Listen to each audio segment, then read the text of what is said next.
வணக்கம். இது குறளின் கதை.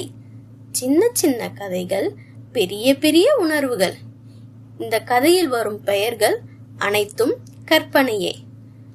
ஒரு கிராமத்தில் 2 தோழர்கள் இருந்தனர்.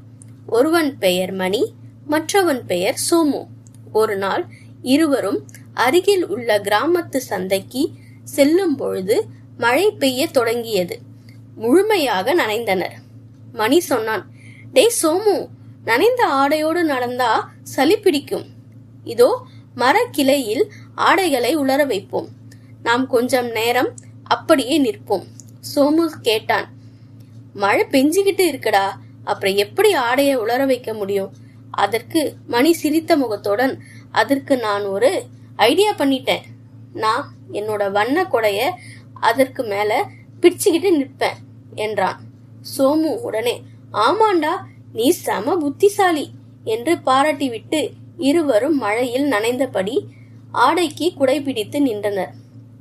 அவ்வழியே வந்த முதியவர் இதை பார்த்து கேலியாக புன்னகைத்தார்.